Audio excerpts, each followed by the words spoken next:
Arguably his most famous story of all time, Hans Christian Andersen's The Little Mermaid is a story of longing, sacrifice, and transformation. It is far more captivating than the Disney film adaptation, and I personally like the original story much, much better. If you are a Disney fan or a fan of the movie, I highly recommend you stick around. Welcome back to Sleepy Time, where today we crack into our first Hans Andersen story.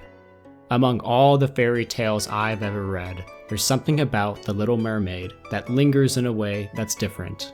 Forget about the movie for a bit, because unlike the fairy tales that promise a happily ever after, Andersen's stories leave us with something more profound. What are you willing to give up to become who you think you should be when you carve out your heart to fit a world that will never truly see you? If you have never heard the original story or forget most of it, then listen in as we recreate it in a cozy narrative format for maximum serenity. If you love diving into these timeless tales and rediscovering forgotten histories with us, don't forget to smash that like button and subscribe. Your support helps us keep the magic alive and bring even more stories to your screen. Tap the bell so you never miss an adventure, because every click brings a new chapter to life. Thanks for being part of our storytelling journey. Deep within the ocean dwelled the Sea King and his subjects. The castle towers spiraled upward, their Gothic windows forged from translucent sea stone, and the roof shimmered with clamshell tiles, each cradling a pearl fit for a queen's crown. The Sea King, a widower with a beard of white seaweed, ruled alongside his mother, a dowager who wore 12 oysters on her tail, a mark of her high rank. The youngest of 6 princesses was a creature of quiet intensity, while her sisters adorned their gardens with treasures from sunken ships, a bronze cannon, a porcelain teacup, a ship's wheel crusted in barnacles. She cultivated blood-red flowers, shaped like the sun, and tended to a marble statue salvaged from a wreck. It depicted a human boy, his face eroded by currents, one hand forever outstretched towards the surface. Her grandmother, tail heavy with pearls, warned her of the world above. "When you turn 15, she said, you may rise to see the land. But remember, humans live brief, blazing lives. When they die, their souls ascend to a heaven we cannot reach. We live 300 years, yet we dissolve into foam with no afterlife to speak of." The youngest princess pressed her palm to the statue's cold cheek. What is a soul, she wondered. What of light that outshines the dark? One by one, the princesses ascended on their 15th birthdays. The eldest returned with tales of moonlight on a coastal city. The spires glowed like constellations, she said, and music spilled from open windows. I lay on a sandbank, listening to bells toll from a tower. Oh, how I ached to walk among them. The second swam north, where the sun set in a riot of violet and gold. The sky burned, she whispered, and a flock of swans flew so close, their wings brushed the waves. I chased them until the light died. The third ventured into a river estuary, where children splashed in shallows. They screamed when they saw me, she laughed. A furry creature barked. A dog, grandmother called it, but the forests, trees taller than coral spires, leaves whispering secrets to the wind. The fourth lingered in the open ocean, where icebergs floated like glass palaces. Whales sang hymns, she said, and ships became specks on the horizon. The sky was a bowl of stars, closer, somehow, than they seemed from below. The fifth braved winter's fury. The sea was as green as jade, she breathed, and icebergs loomed like gods. I sat on one, my hair frozen, as a storm split the sky. Lightning turned the ice to diamonds. The youngest listened, her heart a stone in her chest. 5 years remained until her turn. At night, the youngest drifted to the palace's highest tower, where currents carried whispers from above.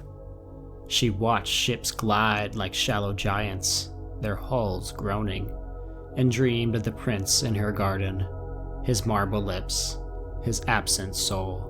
When her sisters returned from their later voyages, their wonder faded. The surface is tedious, they sighed. Sand is coarse. Sunlight burns. We prefer the deep. But the youngest pressed her face to the tower window, imagining a human prince's world. On her birthday, the dowager clasped a wreath of pearl lilies to her hair. Pride requires pain, she said, pinning 8 oysters to the girl's tail. She flinched but held still. She rose through layers of darkening blue, past jellyfish like floating lanterns, until she breached the surface. The moon hung low, fat and silver, and a 3-masted ship lay anchored nearby. Men's laughter rang out. A prince leaned on the railing, his face glowing in the torchlight. Fireworks exploded, crimson, gold, searing white. The mermaid gasped. They were not like the soft bioluminescence of anglerfish, but violent and glorious. She watched until the sky smoldered. Then the storm came. Waves devoured the ship. A prince, flung overboard, sank like a stone. The mermaid dove, her tail slicing through debris. She hauled him to the surface, his body limp, salt crusting his lashes.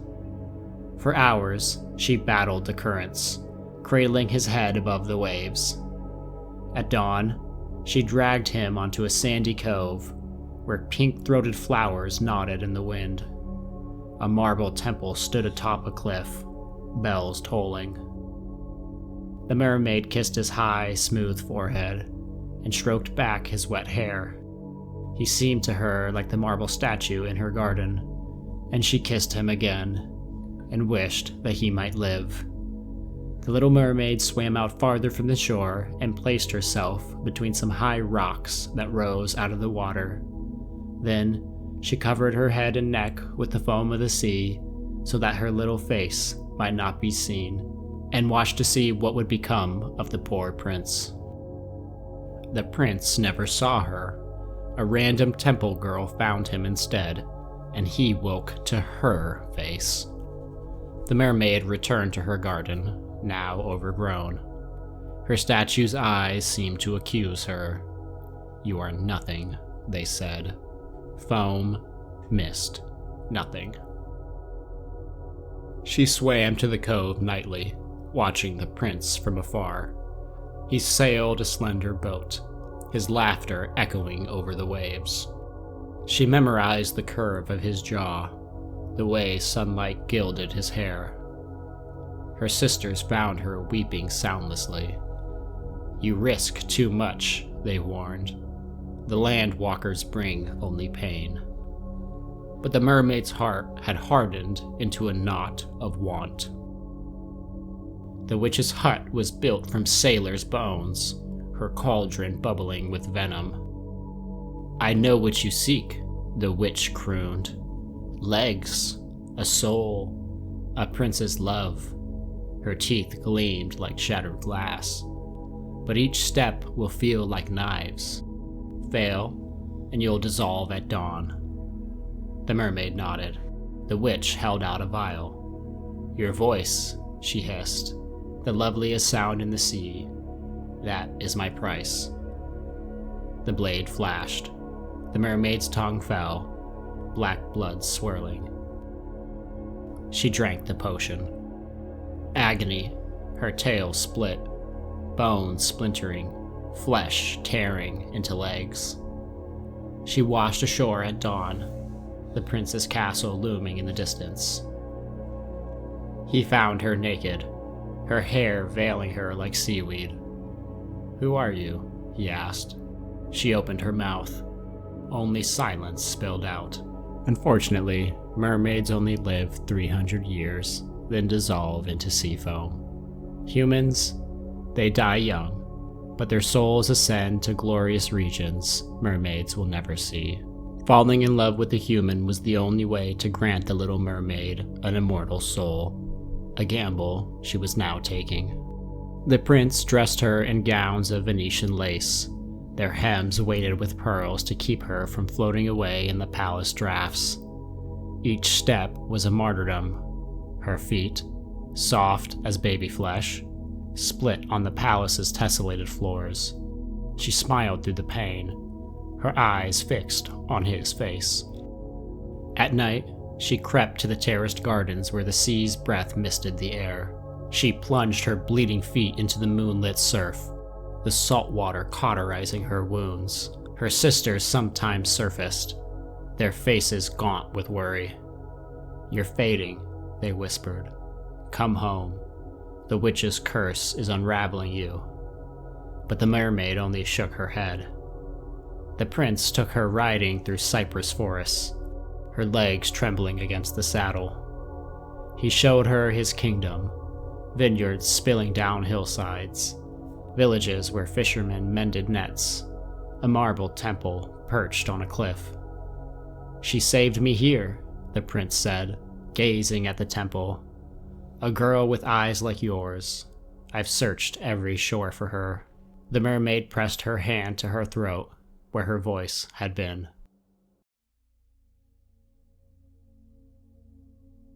Rumors arrived with the autumn winds. A neighboring king offered his daughter's hand. The prince scoffed. "Political theater," he told the little mermaid, twirling a lock of her hair. "I'll humor them, but my heart belongs to the temple girl." The mermaid boarded his ship, its sails embroidered with golden serpents. They sailed to a coastal kingdom where the princess waited. A girl with chestnut hair and a laugh like wind chimes. She stood on a pebbled beach, her gown the color of sea foam. Recognition struck the mermaid like a riptide. The temple girl. The prince froze. "It's you," he said. The mermaid's knees buckled. She remembered the deal she made with the sea witch. If the prince did not fall in love and marry her, she would turn into sea foam. That was the deal she made in order to become human and have a chance at an immortal soul. Preparations swallowed the palace for the marriage. Tailors swarmed with silks. Jewelers arrived with sapphires cut to mimic the sea. The mermaid was tasked with holding the bride's train, a cruel poetry. The ceremony was held at dusk, the chapel lit by 1,000 candles.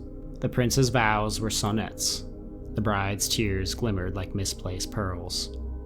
The mermaid stood motionless, her feet bleeding through satin slippers, her silence a scream. That night, the wedding ship glided over calm seas, lanterns strung like captured stars. The mermaid leaned on the rail, watching the phosphorescent flicker in the waves.